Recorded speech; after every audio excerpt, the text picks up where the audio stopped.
All right. Thanks again for everybody for joining. It's right at top of the hour here in beautiful California, and we actually have folks here from all the way from New York to a bunch of people in the Kansas City and St. Louis market and other areas as well. So thanks all for taking the time out of your day today to listen to us and find out about the Shadow Inventory Roadshow and how we're changing homeowners' lives and investors' lives all at the same time. So thanks again. This is going to take us about 45 minutes to go through the presentation. Then you'll have some great takeaways, and then we'll have some questions and answers at the end.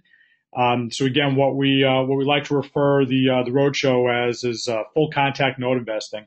We do it different than anybody else out there.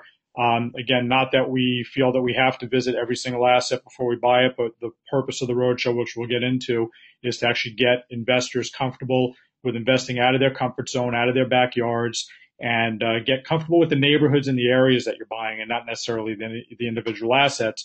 But at the same time, if you're able to look at the assets, it obviously is better for you as well. So again, full contact note investing and the Shadow Inventory Roadshow. You'll see those names a couple of times throughout here.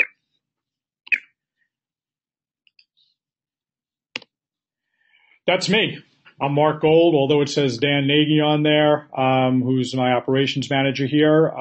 This is Mark Gold. I'm a little bit about me. 25 years experience in mortgage banking, owned and operated a couple of larger shops here in Southern California. I've been a licensed real estate broker since 1996. Been involved in about $3 billion in transactions over the last coming up on 20 years in this crazy business. Everything from originating residential mortgages to originating commercial mortgages to representing sellers and buyers on residential and commercial transactions as well. And then, of course, about 4 years ago, I got involved in the distressed debt business, which is what we're going to talk a bit about today. And I was doing the math. That represents over 20,000 transactions that I've personally been involved with, either as the broker of record or the originator. So point of all that is not to ooh and ah you with big numbers, but it's I've got a lot of experience in the paper side of the business, which ultimately is what we're dealing with now. We're dealing with paper here. I'm the co-founder of the American Home Recovery Fund, which was on the first slide. We're going to talk a little bit about what we do as a fund and how it relates into our business and how we kind of help guide and teach those that come on the roadshows with us. I'm also a co-founder of the NoteWorks software platform, which we created for ourselves and then rolled out to help investors tracking their deals, documents, and deadlines in the distressed debt space. Surprisingly, there was no software available out there like that, so built it for ourselves, saw that we had something special, and we put it out there commercially. We'll talk a little bit more about that later as well. I'm your bus driver of the roadshow. For those of you who have seen any videos of the roadshow, you've seen me and probably sometimes in the video Scott Carson as well, maneuvering our fun little Sprinter van through the neighborhoods and areas and giving you all the color commentary out there. Also a very proud veteran of your Navy. That's a picture of my ship, which sadly is slated for decommissioning a year from now, August 5th, 2015. I'm very involved with the prior. I was actually original crew member, which is called a plank owner, and helping to put together and organize the decommissioning ceremony. So that was me with hair. Just thought everybody would like to kind of see what I used to look like. Time is terrible, isn't it? All right, what we're going to cover today. We're going to talk about today's opportunity in distressed paper.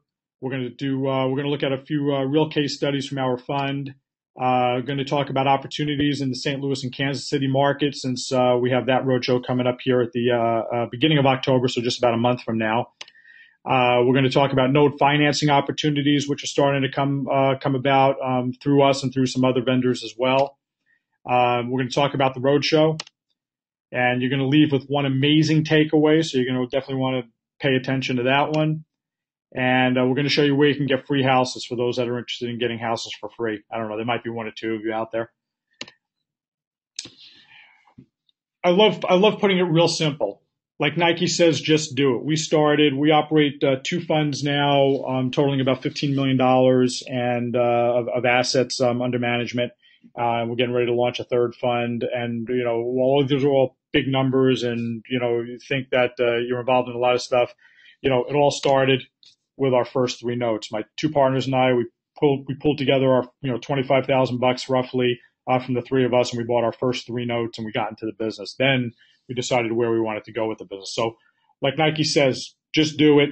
Don't get stuck in analysis paralysis, and try to become get your PhD education in notes before you buy your first one. If you buy right, which we're going to talk a little bit about what to look for and how to do that, you're not going to get hurt. So just get into the game, get your first note, whether that's a $5,000 note or a $500,000 note, whatever your appetite is, whatever your checkbook looks like, you'll make that determination, but just get into the game. Important to kind of figure out what's your model going to be. In distressed debt, we have three different potential outcomes that we're going to deal with, or three different business models we're going to go after. My business model for the fund is cash flow. We primarily look for the loans that we can modify and turn into a cash flowing asset and hold that for long-term returns, as well as capital appreciation when we sell that asset or get refinanced out of that asset. Some people might be looking to get the properties to do fix and flip opportunities. We just finished our New Jersey roadshow where there was an opportunity there with an expedited foreclosure process to actually be able to get some of these notes that are, if they're vacant properties, get those notes, go through a quick 5-month or 6-month foreclosure process. Then you have an off-market asset that you can either fix and flip or sell to a very hungry population over there looking for real estate assets. So again, different opportunities, different kinds of models, or you might be looking to get properties for landlording. Our new fund that we're putting together is specifically to buy REO assets and turn them into cash flow rentals. So again, models change. You start with one, you might change, but again, pick as your starting point and kind of go from there. That was pretty important. And our core is still on our first two funds is to modify that homeowner, help keep the homeowner in there, be that white knight, and help stabilize these communities and these homeowners that have been kind of thrown to the side by the banks. What's the opportunity today in distressed debt? There's less than 400,000 REO assets available nationwide. While that might sound like a big number, it actually isn't. At the height of the market, there were anywhere between 2.5 and 3 million REO assets. Every real estate agent had access into B of A, Chase, any of these banks that had REOs, and everybody and their mother had REO assets to sell. Now, not so much. We're seeing a lot of REO agents changing their models because they have to, and there are no more REOs. At least ones that go into the smaller guys. But at the same time, the opportunity lies into the distressed debt or delinquent mortgages. There's currently between 6 and 9 million delinquent mortgages, which is what we call the shadow inventory. At the end of the year, which we're coming up to again, we always hear the newspapers and the channels. It's funny how we still call them newspapers. It's funny. I actually just saw a Sunday newspaper for the first time sitting on one of my neighbor's driveways for the first time in forever. But more or less, you see online or on the TV, you hear about the shadow inventory. It's coming. Where do I get it? Do you start calling your agents? I want to get that shadow inventory. It's coming. Can you get me some? They can't because we're getting it. Us, some of you guys on the calls, maybe bigger hedge funds, they're buying up all of these delinquent mortgages, taking them through whatever exit strategy, whether it be to take it to REO, and now they have that shadow inventory that's not publicized to the public. So it's real important to understand that that is what the shadow inventory is. We've noticed that the banks have made a massive move from selling REOs to selling the paper, less liabilities to lawsuits. One of them that you'll hear about very soon is B of A just settled another $16 billion with a B dollar fine where they have to dispose of that paper, which they're in the process of doing, to another servicer because of these faulty foreclosure processes that they've all inherited through Countrywide or any of the subprime lenders. So again, starting to see a lot more of the banks tired of doing these settlements and these fines. They'll sell the paper, they'll sell that liability. We were on a call with B of A about a year ago, and the guy who runs their legacy assets division, which is the Countrywide acquisition, actually said, we're not selling assets, we're selling liability. So real important to understand the bank's mindset, which also helps you understand how we can get these assets at price points that we're getting them at. While the price points have moved up a little bit, we're still executing 20 to 30% of current market value on where we're buying this paper at on lower end assets.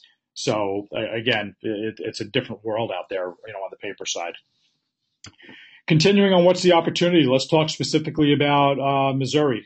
In 2014, Kansas City was ranked as the number 6 city for real estate investments. St. Louis was ranked number 10.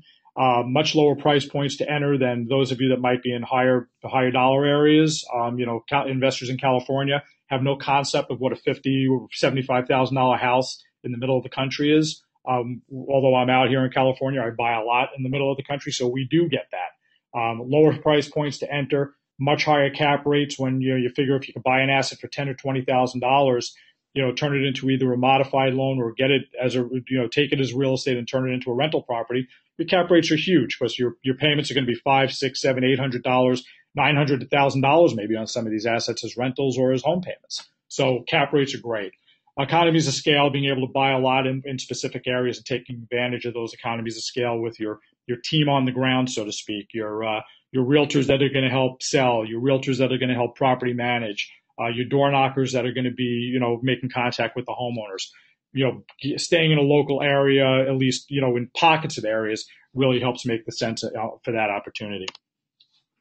Okay. Nobody could actually, I won't be able to see anybody raise their hand, obviously, but is anybody interested in seeing how we get a 742% return on a single note investment?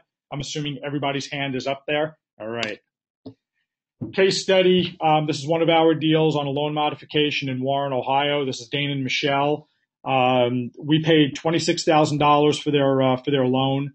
The unpaid balance on the loan was roughly about $68,000. And the cool one on this is that the property value was actually about what they owed on it. So this wasn't a typical deal that we see where they're upside down by 100% or 50%. They actually owed about what the house was worth. So although they were behind 3 years worth of payments, they still had a little bit of a light at the end of the tunnel if they could figure out how to get past that $20,000 in past due payments from the last 3.5 years. We actually went out there on one of our original trips. Not going to call it a road show, but it was our first road show. That was just me and my partners. We drove a whole bunch of our properties again to understand where we were buying. My two partners are real estate guys. I'm a paper guy. As a lender, I really couldn't care less other than seeing an appraisal, what was going on in an area. It was just the way that we did business. But to be able to get out there and drive these areas and actually, get a finger on the pulse in the area, we found really made a difference in being able to make that decision on an investment decision rather. So we were driving, out in Ohio, and this is, Warren Townships in central Ohio. We're driving through the area. And it was one of those houses that, we almost drove by it because it was too nice for what we typically would pay for a $26,000 note. Typically, as you could imagine, some of the lower end assets are, rougher properties, rougher neighborhoods. This is a really cool area, not rural at all. It was on a main road, not a busy main road, but a main road. Beautiful painted house, yellow with red trim. Plants were still. This was back in October. Actually walk up to the door, knocked on the door after we figured out that was the house. And the lady answers the door with a big old dog yapping behind her. And I of course said, "Hi, I'm Mark. I'm your new lender." And the first thing out of her mouth was, "Uh-oh," right? Because she hasn't heard from her lender in probably 2 years. Now the wolf was at the door. I told her, I said, "Michelle, this is," after I found out it was Michelle, I said, "This isn't an uh-oh moment. This is a hallelujah moment because I'm here to help get you rebooted. I'm here to help keep you in your home and get your mortgage back on track." So she invited me in, found out the story. And again, we like saying that every distressed note has a story, which they all do. And I found out Michelle's, this was her grandmother's house, from 40 some odd years ago. They bought it, I can't remember. It was like 10 or 12 years ago, whatever it might have been. Her husband was a pool maintenance guy. And when the market kind of blew up, the first luxuries that went bye-bye, especially I guess in Ohio, were the guys that were going to, maintain and clean your pool. So they fell into a tailspin, and that's what started their downward spiral. The cool thing is that, their payment was only $606 a month. They couldn't go rent anything for less than that, so they could afford the current payment. So here we have a home, we have a note and a home where we have a homeowner that can make the payment. They owe about what the house is worth. The only piece that we have to figure out is how to get, if we want to, that $21,000 in past due payments kind of taken care of. So for those of you that may or may not be familiar with the hardest hit funds, again, we're dealing with people in various states. Ohio has a pretty amazingly great hardest hit fund, and the hardest hit fund, we're not going to go too far into it, was $7.6 billion paid out of TARP, the Troubled Asset Recovery Program, specifically to the 18 hardest hit states for them to use for administer their own programs for foreclosure avoidance, unemployment assistance for homeowners in trouble on their homes, and each state kind of administers it its own specific way. So Ohio has a program for reinstatements, unemployment, as well as principal reduction. So I told Michelle, I said, I think you guys, from what you're telling me, you guys might actually be able to qualify for this. So what I want you to do, first of all, start making your payment now, your $606 payment. And here's what the plan is. I want you to apply for the hardest hit funds. If you qualify, the hardest hit funds is going to pay all of your past due payments, that $21,000 of past due payments. They'll pay that, and then you don't have to worry about that again, and forever. Now you started, you're back to square one, and being able to start making your payments again.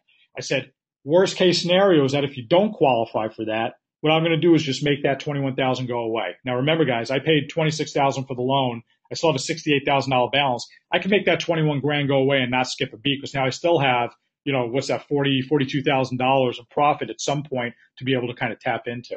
So it took quite a while, but over about a year's period, because it was our first one we were actually dealing with, and we didn't know how to help the homeowner help themselves. Dane and Michelle actually qualified for the hardest hit fund. So let's go through the economics of the deal. Again, I paid $26,000. I showed 6 months. We started collecting 6 months payments on this. So we got $3,600 at $606 a month. We actually ended up receiving $32,000 from hardest hit funds. Of course, the maximum award was $25,000, which went, the 21 and change went to their past due, to all their arrears, which, by the way, also amortized their balance down to roughly I think it was $58,000. So it knocked down some of their principal as well. We used $3,200 for their property taxes, which were past due. So we helped them pay those with that as well. And the state actually paid an additional 8 months payments going down forward, because they qualified, they were getting back on their feet, but it actually paid that next 8 months of PITI for them as well. So it really worked out to be a win-win all around for that. Because again, let's go back to our numbers here. I got $32,000 from hardest hit. I got $36,000 in payments, $3,600 in payments. We refinanced them out on an FHA 1023 loan and got $57,763 on a payout on that. That's a total received of $92,403. That's a 371% ROI in 6 months, or 742% annualized. Does anybody want an investment like that? I'm sure everybody's hand is up on that one as well. That's one of our best home runs ever, because not only did we make a great return, but we helped the homeowner that was so motivated to stay in that house. They did whatever they could to do that. So that was a win-win situation that I go to bed every night feeling happy about, because we actually helped that homeowner and made a kick-ass return. Are all deals home runs? I don't know. Let's take a look at this one here. This is a property. This is what, for those of you not familiar with Indiana, this is what a $20,000 house in Sullivan, Indiana. Sullivan, Indiana is a pretty cool little town in southwestern Indiana, down south of the Terre Haute area. Just a town that bleeds red, white, and blue. They've got a VFW post with a Huey helicopter on top. Almost every street has American flags on it. It's really a cool little town of about 6,000 to 8,000 people. I don't remember the exact number. So this loan, these are pictures out of the actual BPO, or the broker price opinion, when we looked at this asset to buy, and it was provided by the seller of the note. This is a picture of the one on the left is the house in the middle. It's the right side. That's their right side, what they're calling a right side photo. And then the picture on the right side is actually the front of the house. So now this is a $20,000 value. This was a $21,000 unpaid balance mortgage. I bought that loan for $250. That's right. I said $250. So I didn't do too much due diligence, as you can imagine. The only reason I actually bought that was that I could actually use that and say I paid $250 for a first mortgage on a $20,000 house. It's irrelevant whatever happened with that deal, usually, right? Especially for that. I mean, if I totally screwed up, I lost $250. So not the end of the world to take a shot on something like that. So normally now I would say, show of hands, who would pay $250 for that first mortgage, and most people would raise their hand. So about 3 months after we bought it, again, we stuck it on the side. It was already vacant. It was acknowledged that it was vacant when we bought it. So like, okay, we'll figure out what to do with it later. We ordered a new BPO just to see what happened in the market, and our agent sent us the BPO with that picture. That's the real picture of the right side, which, let me go back to that other one. You can see on that picture on the left, you could see some of that siding peeling that you wouldn't know what it was if you were just looking at that picture. So now we're back to looking at that. This was a total disaster. All kinds of water got into the house. The floors were separating from the walls. It was an absolute disaster. I actually pulled up to the house. I went there. We were on one of our trips driving our assets. I went by myself because it was about a 90-minute drive one way to get there from Indianapolis. I said, let me just go check on this thing. I pulled up there and it's like, you know what? It looks like Superman came flying out of that house. There was just a giant hole right through the side of it. And it was a total disaster. Superman flew away. Not going to get too much into it, but we found a way to turn lemons into lemonade. So this is a deal that any investor would just say, you know what, I just lost $250, big deal. I'll just, do a forgiveness of the debt and be done with it. Great, you lost $250. I've paid bar tabs more than I paid for that mortgage. So again, not the end of the world. But sitting down with one of my investors in Fund One, which actually owned this asset, who's a good friend of mine, I was telling him the story. I said, what if I was able to go out and get a corporate sponsor? Again, the damage to this house, again, it was worth about 20 grand. This would have taken my alternative to just walking away from the mortgage was going to be to put about 15 grand into it and then end up with a house that was worth about 15 to 20 grand, maybe make a couple of bucks, maybe lose a couple of bucks. But as an investor, would you put that kind of money behind it? Probably not. So I'm sitting there with my buddy and I say to him, what if I can get a corporate sponsor to write a check for that? We fix the house up and we donate it to a disabled veteran in Sullivan, Indiana. He says, you know what, Mark, I'd write that. His company was bought by a big company. He's a very well-off guy. And his company, he said, my company would write that check tomorrow. So we got our first deal where we're going to fix the house up and give it away to a disabled veteran. Point being, there's mistakes, what we call zeros out there. We can take these zeros and do good with them, not just, for ourselves making a profit, but being able to do good in those communities. We'll take this house, we'll get it fixed up, we'll put it back into economic service in that neighborhood, helping the neighborhood, and then taking a guy who really is in need of something like this and actually, figure out how to get him into that house as a homeowner and get him back on the road to being a homeowner. So good, some good things that we can do. Again, I wanted to kind of share that because it's ways for us to do good in this business while we're making phenomenal profits as well. Pretty cool stuff, huh? Okay, let's talk about the importance of lender insurance here. We went the first year and a half in the business without realizing, and again, I'm a guy with a lot of experience in mortgage lending, never even thought of getting insurance on a non-performing note, which we did about a year and a half ago. We got a blanket policy, which, again, we talk about more on the roadshow. We'll give you more details on all that stuff. But here's an example of why it's important to have that. We bought a condo in a place called Canal Winchester, which is a suburb of Columbus. We purchased the loan in June 2013. Can't even see what that is. It's being blocked for $7,200. Foreclosure was literally just completed just over a month ago, beginning of July 2014. We got the keys on July 10th, so literally coming up actually 2 months ago to the date. And we walked into this. That is a condo, which was in a really cool condo complex right by this canal in this area of Columbus.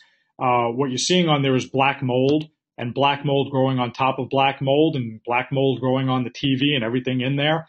Obviously, water came through the ceiling somehow and absolutely destroyed the property. This was a property that we ended up foreclose. Actually, we got a deed in lieu of foreclosure, I think. No, we ended up having to foreclose on this. We were trying to get a deed in lieu, but we actually ended up having to foreclose on it to get rid of some other liens. So that's why it took us a little bit of a while to get it done. So we got the keys. We gave the homeowner we gave him $500 to give us the keys and let us into this mess. So again, $7,200 at risk here. What would it take this is a full gut, and this is going to be something that's going to cost probably $20,000 to remediate, rip out everything, get rid of all the mold, and then put it back into a condition that we could sell it at. The cool thing is, we got that just about 30 days later, in the middle of August, a check for $36,000 from our insurance company shows up because it's a total loss. We have to rehab that whole property. So again, we're just about done with the remediation now. We paid $7,200 for the property. We got $36,000 from insurance. It's going to cost us about 20 grand to sell. To fix the property, and then we have a nice brand new condo, pretty much to be able to put on the market, and we'll probably sell that for somewhere around $40,000, I would imagine. So again, important to have insurance. As we all know, insurance is a pain until you need it, and in this case, it ended up being awesome for us. How to improve your successes? Let's talk about that. And this is, firsthand from what we do. Door knock, go out there like I told you. I knocked on Dana and Michelle's door. I was able to communicate with them. Drive your assets. Again, not that you need to drive every one, but if it's important, especially if you're buying in the middle of in your backyard, that's easy. You can really do that. But even if you're not out in those areas where you're buying, and get familiar, stay familiar with the communities you're buying in. Communicate. I love saying, if I could talk to my homeowner, I can solve their problem, whatever that problem is. If communicating and solving the problem, like on Dana Michelle, was just to get them to start making payments again, I solved that problem. If it's getting a deed in lieu foreclosure and getting them out of a bad situation without having to put a foreclosure on them, I can solve that problem that way. It's just communicating and finding out what the deal was. RPC, if you don't know what that is, that's right party contact. That's the biggest challenge in this business, and that is the number one way to improve your successes. Get that right party contact as soon as you can, and now go backwards on that line. Communicate with the homeowners and be able to solve the problem, whatever is mutually acceptable between you and the homeowner. That's ultimately what's going to happen for you. Okay, here's your one amazing takeaway. Who wants to see how to get almost any borrower to call you within 24 hours? And when I say almost, you will not be able to get a deceased borrower to call you, which we have quite a few of. But anybody who's alive, living in that house, guaranteed to get right party contact and be able to contact you within 24 hours. Ready? Here it is. It's Mark's gold nugget. Okay, we're going to read this. Mortgagee has caused, and by the way, you guys will be able to get a copy of this afterwards. Mortgagee has caused on this day a personal inspection to be made of these premises. The inspection did not reveal that the mortgagors or persons lawfully claiming under the mortgagors are presently occupying or will occupy the premises. Therefore, me, the lender, considers these premises abandoned. You will lose all right of ownership 30 days after the foreclosure sale or within 15 days after the date of this notice was posted, whichever is later. Now, again, I'm just stating obvious facts. If I foreclose, I get property ownership, right? And the later of, so 15 days from the day it was posted, big deal. Unless within 15 days from the day this notice was posted, the mortgagor, which is the borrower, their heirs, blah, blah, blah, basically contacts us. So we tried this out. We put together one of these things on a really obnoxious orange sticker. My partner, Raleigh, who was out in, I think it was Indiana. I think it was in Indianapolis when we tried this. No, I'm sorry, it was in Illinois. It was in Dalton, Illinois. We had a property. We just had, we've driven the thing probably 3 or 4 times over the couple of years. We just couldn't get a hold of anybody. Not a couple, it was probably about a year. And so we said, but we knew somebody was in there. Even one time, I know they were in the house because you kind of saw a shade move, but they were in there. They were just trained not to answer the door. So Raleigh was out there by himself. He pulled up. He said, let's try this out. He goes up to the door. He puts the sticker up on the door. He runs back to his car and drives away because he's, not the guy that would hang out and, have any kind of confrontation with them. And he went around the corner, called us up and says, I just did it. Well, sure enough, he was literally right around the corner. The phone at the office rings and somebody answers the phone and it's like, who the hell put this sticker? Blah, blah, blah. This guy's cursing up and down, pissed off up and down. And I grabbed the phone. I let him keep going. He goes on for a good 2 minutes. We didn't abandon that. Blah, blah, blah, blah, blah, blah, blah. So I said, Mr. Brown, I'm so sorry. We're a lender out in California. We sent these stickers. We send these packets out to the local realtors. They probably put the wrong note on your door. We've just been trying to get a hold of you. But while I got you on the phone, guess what, guys? Had him modified the next week. This is somebody we hadn't been able to talk to for a little bit over a year. Avoided everything. Had him on the phone. Once he was on the phone, he wasn't just going to hang up and run away.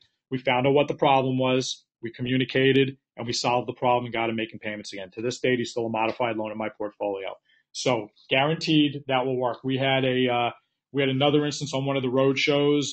Jim and Donna Perno, who were on our second Chicago road show.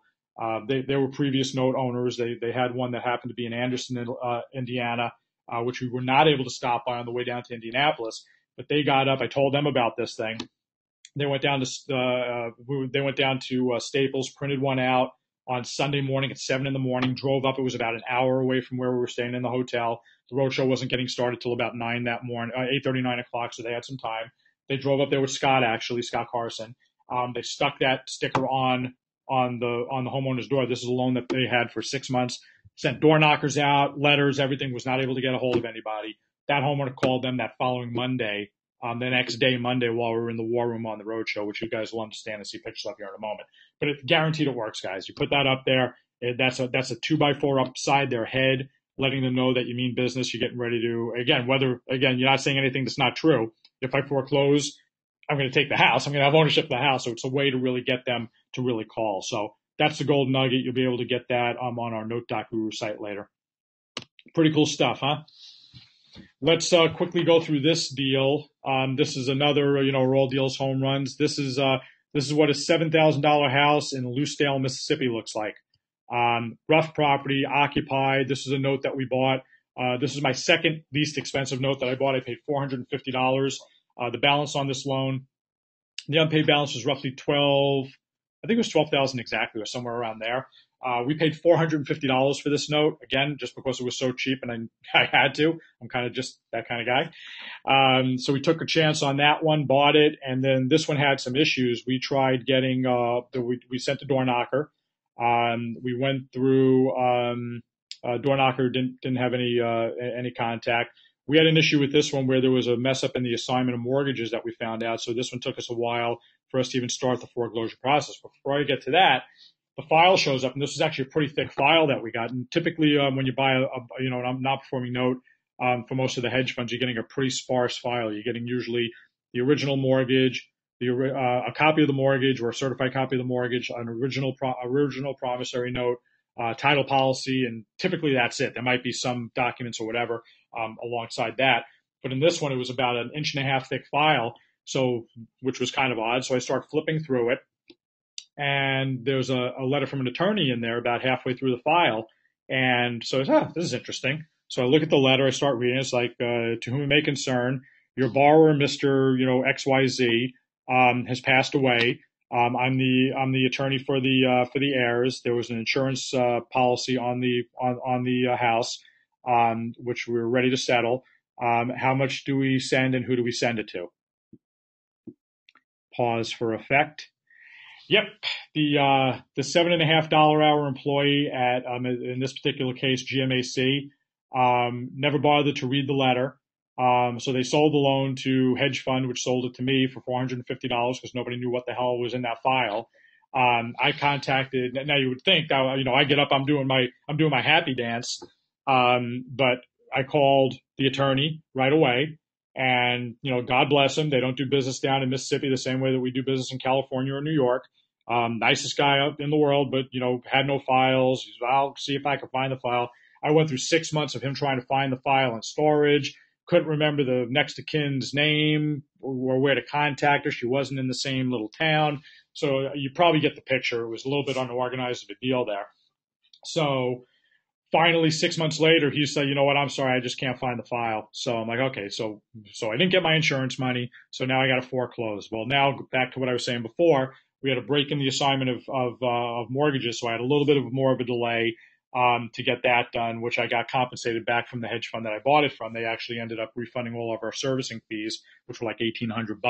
I remember I paid $450, so I'm already kind of back to ground zero on this, which is pretty cool. So we finally get that cleaned up. We get the assignment of mortgage fixed so we can start the foreclosure process. Which takes roughly about 7 or 8 months. We're down. This is literally 2 months ago. This thing finalized. We're down 2 days before the sale date. We published it for $13,600, which was our $12,000 balance plus, interest arrears and whatever it may be. The phone at the office rings 2 days before. Lo and behold, it's the guy that owns that little red bass boat sitting to the left of the house there, who happened to be the grandson of the guy that died, who's been living in that house. He's like, stop. I don't want to lose the house. He's like, can you please stop the foreclosure? I don't have the full $13,600, but I got 12,000 of it. Cha-ching, guys. So, biting my tongue, I said, you know what, Mr. XYZ, I said, I'll have to check with management on that. I am management, but you never tell them that you're management. So I said, please hold on. So I put him on hold for what I'm sure was a pretty uncomfortable 3 or 4 minutes for him. Then I came back on the phone and I said, okay, here's the deal. Management said that if you get the $12,000 to us by wire, where we have it no later than tomorrow morning, we'll postpone the date, pending the payment of the balance of the $1,600. How do you want to make arrangements for that? So we ended up, long story short, over the next 2 months, got like $400 or whatever it was, every 2 weeks. He actually paid that off. Now the goof is, not the goof, because, I think you can probably tell from the way we do things. If this guy would have talked to me a year and a half before when we knocked on the door, I probably would have taken $2,000 and made that and made that loan go away for him. We're not pigs. We if people will work with us and talk to us, we can do amazing things. But this guy dragged me out for, over a year and a half. He was going to pay every single penny, and he did. So we ended up getting a $13,600 plus $1,800 in servicing fees. It cost probably a couple of $1,000 to foreclose, and our investment was $450. So that one was another home run. Another one for us, for the good guys, right? Anyway, that's just another. Again, the importance of this is that these inexpensive notes, these inexpensive houses, there's a lot of gems out there. There's a lot of great things you can do with that. All right, hold on 1 second. Let's make sure I'm not missing any questions here. Nope. Okay, cool. Moving right along. Diversify. One of the most important things that that I want to kind of present to you guys. Take advantage of global opportunities. Look at the notes in Lucedale, Mississippi. Look at the notes in Warren, Ohio. Look at the notes where you're not comfortable or you don't think you're comfortable because you don't know any better. Don't look just for opportunities in your backyard. That's one of the biggest things that kills me out here. We have a lot of very wealthy investors here in Newport Beach, where our offices are, that just want to invest in non-performing notes on homes in Newport Beach. Guess what? There are none. Can't buy them. So look where we're looking. We got to do a lot more deals to get those big dollars, but we're not afraid to work, and we can do that. So again, look outside your comfort zone. Free houses. Okay, we said we were going to show you guys where to get free houses. These are 2 pictures I took myself in the Chicagoland area. They're boarded up because they have to be, because they're vacant. The city has pretty strict ordinances about zombie-proofing the houses. But if you look at the architecture, and you don't know what's inside of it yet, but these are 100-year-old beautiful stone structures lining the streets. These are all over the place there. So again, right now I would normally say, who would take these houses for free? There's 2 of them you can take for free right now, and most everybody would raise their hands up. Now, again, this goes back to the importance of knowing where your paper is. I was going to take these houses for free, but I went out there and drove these areas, and literally sitting, I think it was the house on the right when I was taking the picture of that one, I looked in my rearview mirror, and that's what I saw. Again, that's not that you don't see that all over the place. Especially, hey, we're talking about St. Louis. We got a bunch of people from St. Louis. What's going on in your guys' communities as well. This is all over the country. This is in California as well. But the point is, here's a bunch of kids or young men that were being arrested for whatever. That cop, the cop over there on the right side, he saw me all day driving through this neighborhood, and he's looking at me like, really? Like, what are you, me with my, bald white head, driving an electric blue Ford Fusion through Lawndale, which was ranked the number 1 most dangerous city in America. So now let me ask you, who would take those houses for free? Probably nobody. Neither would I, and I did not. So again, importance of driving and knowing where you're at and what you're getting into when you're getting these things. Now again, not that you have to look, I'll keep repeating myself, not that you have to look at every note asset, but get comfortable with the areas and know which the bad areas and which the bad sides of the tracks that you want to stay out of. Okay, now let's talk about the roadshow real quick. Let me see how we're doing on time here. 12:40, cool. We'll be about another 5-10 minutes, and we'll have questions. So let's talk about the roadshow real quick. We started the roadshow where we're buying most of our assets, which was in the Chicago, Indianapolis area. So between Chicago, down southeast to Indianapolis, then north east into northern Indiana, and then back across as a big triangle. That's where we buy a lot of our stuff, at least in that region. So we put together the roadshow again to get investors out there, show them these assets, and show them the opportunities in these areas, which a lot of people really don't know about. So on this particular trip, we did 3 days, 2 days in the bus. So 3 days, we covered 708 miles. We visited literally 36 assets, and over 40 offers were submitted on those assets. So again, getting investors out there, getting them out of their comfort zone, getting them comfortable in areas where they normally don't invest. That's what we found really gets people over the hump and being able to jump into this business the right way. Again, plus the other stuff that we're giving you, which we'll talk about in a moment, to be able to spend, 3 days, talking with, Scott Carson, myself, with us, walking you through due diligence. What are we looking for in this asset? Is this an asset I would buy? Is this an asset you shouldn't buy? Going through that, is invaluable. So days 1 and 2, we spend the day visiting assets in Illinois and Indiana. We travel around in these really cool Mercedes Sprinter vans with Wi-Fi, TV. We're putting assets up on the big screen in the van. So it's really a great way to kind of, as we're just maximizing what we can. In this particular trip, I think the Belmont Stakes was playing. So while I was shuttling everybody around, Scott actually through the internet got the Belmont Stakes up there. Took a little bit of a digression. So day one and 2, we typically leave out of, at least in this one, we left out of Chicago. Drove all the way through northern Indiana, then down, ended up in Indianapolis, spent that first night in Indianapolis. Then the next day drove assets heading northwest, back up into the Chicagoland area, spending the second night back up by O'Hare Airport. And then the third day, we're out in what we call the War Room, which is from 8:30 till about 3:30. We're going through everything we've seen. In this particular case, we visited 36 assets. We went through all the due diligence. We were looking at BPOs. We were looking at O&E reports. We were looking at Zillow, Trulia, B of A's valuation tools. We were, showing everybody, how do we get to the point, me as a fund manager, how do I get to that point of putting a number, and what is that number to put on that asset if it's an asset that I want? All the assets, we give all the information to the attendees. Typically, that Wednesday before the trip, this way you get a couple of, 2-3 days to actually start going through the stuff, seeing which ones you really like and which ones you want to concentrate on. Because face it, some people might only have, $5, $10, $20,000 to invest. So you have to be kind of sparse on what you're going to be looking at. So we lay it up for you to be able to kind of look at it intelligently, see what you're going to look at, and then we go out and visit as many as we can. By the end of that third day, we're pretty close to, or have gotten at least offers on at least some of them. Then the next day or two after that is when the actual, typically the rest of the indicative offers come in, and we start putting those in to whichever hedge funds have given us these assets to kind of make plays on. So besides spending 3 days out on the road, we're giving you basically a business in a box. Again, as I said in the beginning of the presentation, my partners and I started with 25 grand of our money and no idea. As experienced as I was on the paper side, I'd never heard the term non-performing note, and I had no idea what the space looked like as far as what vendors to use.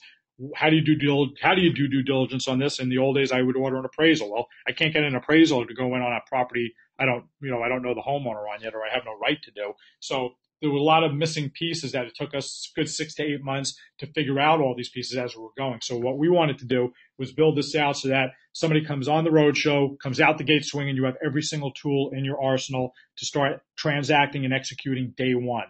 So we're giving you contacts of note sellers. We're giving you 12 plus different exit strategies with analytics to figure out what is the best path to take on that specific note investment. We're giving you a Rolodex of all the service providers. And what with updates means is service providers are great one day and are horrible the next day and back to being great. We're doing so much volume. We have our fingers on the pulse on who's great and who's not. And we let you know that. This way you don't make mistakes, getting with the wrong guys, which there, unfortunately are. And I shouldn't say wrong guys. Some people get very, very busy, so service levels slip. For whatever reason it may be, we're kind of keeping you in tune on who you need to be using for BPOs, for O&Es, for door knocks, for real estate agents in those areas to help with, property management, whatever it may be. Insurance carriers, financing, all that stuff coming together. We give you all of that day one. Note capital providers, lenders that lend on notes now, 2 years ago, 3 years ago, when I went to talk to banks that I knew for a long time and I told them, here's what I'm doing. Could I get a line to buy more notes? They're like, are you smoking crack? Why would we lend on that? Well, now, guess what? Now they're coming and knocking on my door because they know it's a safe investment if you're doing it the right way. We're giving you the setup for for the software program, the NoteWorks program we talked about. That is your software platform to track your deals, documents, and deadlines and manage it all so that nothing falls in the cracks like it did for us in the early days. So you're getting the setup fee waived on that, which is $350. We have in-house financing for up to $1 million for your note purchases, which we'll talk about more about that in a moment. Actually, let's talk about that now. So again, we talked about, financing being available. We're actually just launching this program. We have the first loans in the process now. So it's, the first deals are closing this Friday. We'll lend 65% max of acquisition costs. So if you're buying, a pool of 10 loans, let's say for $500,000, your purchase price is $500,000. I don't care what the properties are worth. We'll finance up to 65% of that $500,000. Rates are going to be comparable to kind of quasi, soft to hard money, between 9 and 14% note rate. Points are going to be 3 to 5. And the variables are, if you want less leverage, the rates are, let's say you just want 50% or 35% of loan to invest. And LTI is loan to investment, by the way. The rates and points will be lower on that. If you maximum leverage, of course, your rates and points are higher. So it's all up to you on where that falls in. They're non-recourse loans, so you're not personally guaranteeing them. They're for up to 12 months. Again, we're not looking to do long-term loans on this. This is to help you buy the loan, work it through whatever process it is, and then pay the loan off, when you sell the property, or if you turn it into a reperforming loan, either find a way to get the loan taken out or sell that performing loan for a much higher margin, obviously. These are for small pools, $250,000 minimum loan amount, and we'll set it up with either monthly or quarterly debt service options. So again, more details on that later. I don't want to hit you with too much on that. What's next? Bi-weekly conference calls and webinars to cover questions and any guidance that our roadies might need. You'll be in our elite partner group that gets first look at all of our exclusive purchase opportunities. So in other words, our roadies from the first 4 road shows, like let's take St. Louis Road Show now, for instance. The attendees of the St. Louis Road Show will have first crack at any of the assets. And even though we might only look at 20 to 50 assets, we might have 100 that are on the tape that you'll still be able to have first opportunity at.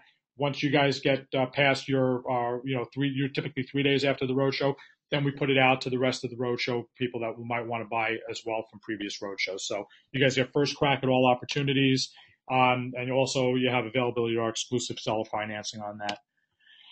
Here's another little cool deal. Nick and Mike Bridges, who are actually in the St. Louis market, they're actually in Illinois, just north of there. They bought a note in Waukegan, Illinois, for $17,500 at our roadshow in June. And again, we didn't catch this one. Not that it would have mattered; it was still on the roadshow. There was a short sale already in process. The short sale closed 1 week after they bought it for $40,000. So they paid $17,500. After fees, they probably netted 36,000, whatever that number is. They made a hell of a profit in a week. Figure out the ROI on that one. Those are the kind of deals we're still seeing out there. There's a lot. I mean, again, it's shocking as you would imagine.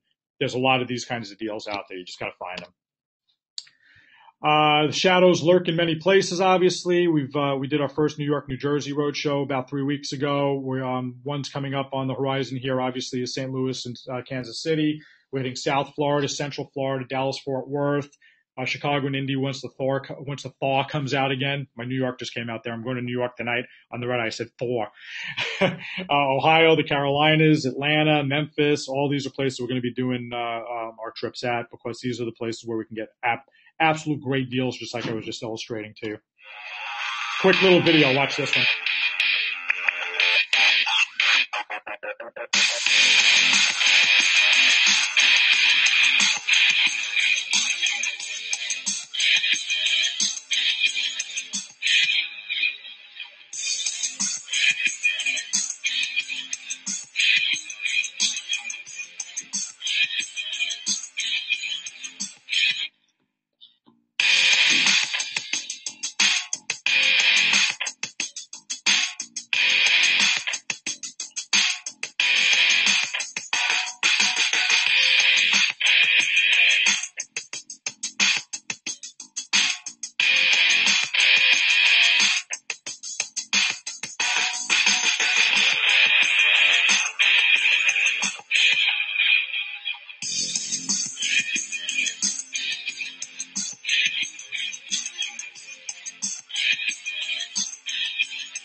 Pretty cool stuff. We just want to give you a quick, minute and a half of what happens on the actual road show, showing you the good, the bad, the ugly. We saw some great houses. We saw some hoarder, horrible houses.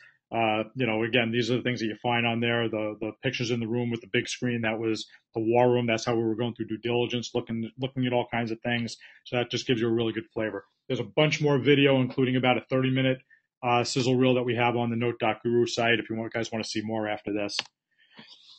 So let's talk about the Roadshow special. So St. Louis, I did a little bit of research on St. Louis besides assets.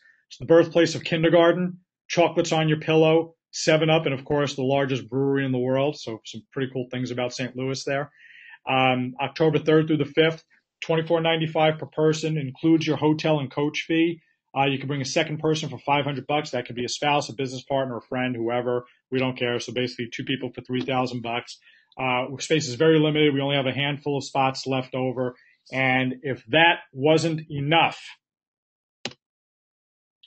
the first 2 signups get to attend Scott Carson's 4-day Note Buying For Dummies workshop, which is $799 for free.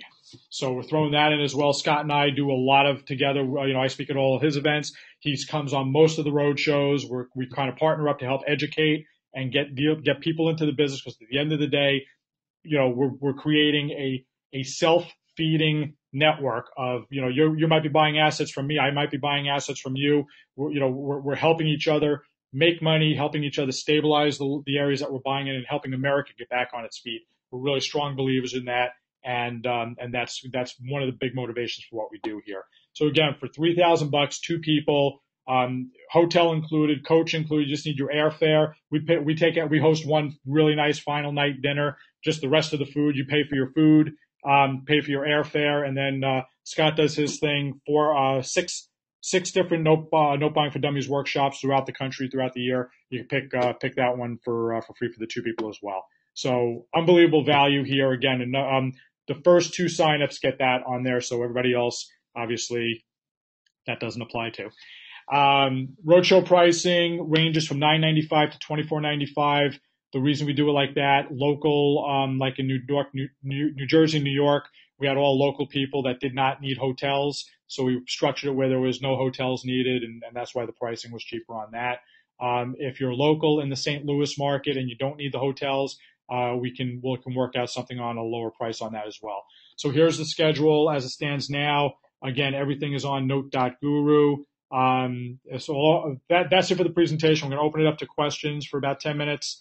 RSVP to Liz at ahrfund.com. I'll leave this up there, and go to Note.guru. It's not .com, just Note.guru to get all current roadshow information. The abandoned house sticker is on the documents page, and check out our videos and everything else. Now I'll open it up to questions, and shut up for a minute.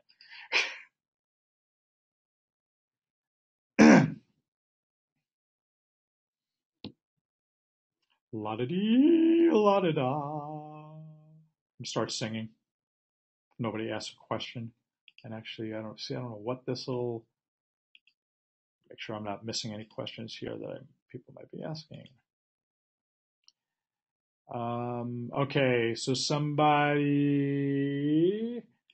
how many people go on each trip? We've been doing 1 van per trip, and we use 15 passenger vans. And if Scott and I are on there, it leaves it up for 12 or 13 people. Just 12 or 13. We try to keep it really small. This way we're not stretching ourselves too thin regarding assets, regarding how many offers are going to come in, and regarding how many questions one-on-one that we have to provide to people. So we like keeping it anywhere from 10 to 12 people is the typical size. Come on, there's got to be some questions out here, guys.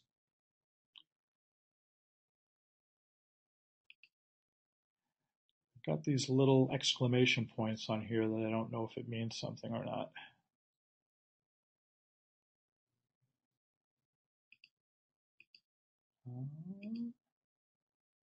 Just want to make sure somebody types something into questions. Just let me know that you can hear me.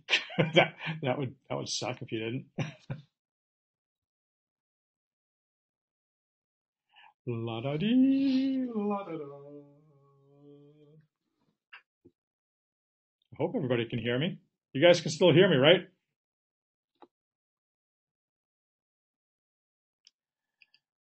Here's questions. Can I go over HRF financing again? Currently looking at several of my notes. Hello, Pilar. Yes, yes, we can.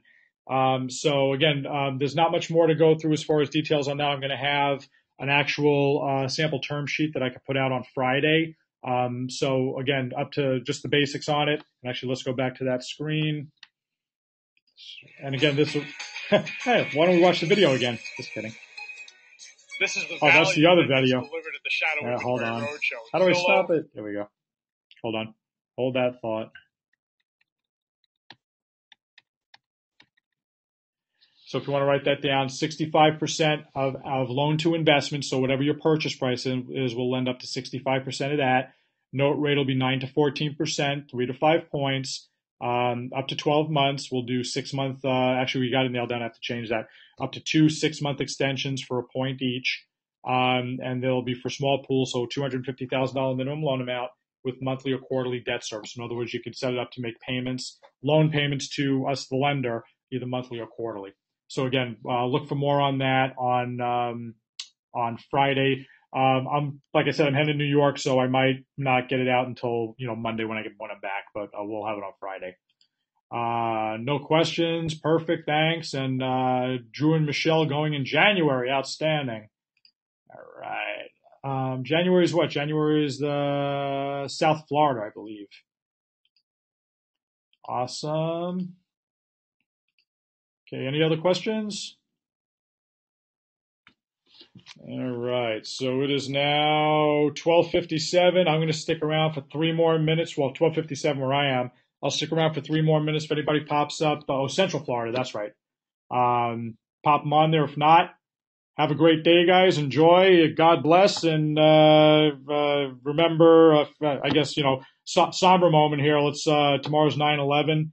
Which I'm going to be over at Yankee Stadium during 9/11. Just prayers and memories of all those that lost their lives on that crazy day. Anyway, enough of that. Thanks again, guys. Oh wait, somebody sent a question. Discount. Discount for St. Louis residents. The hotels. Now, again, this is a 3-night deal. I'm sorry, two night hotel deal. So we have the first night.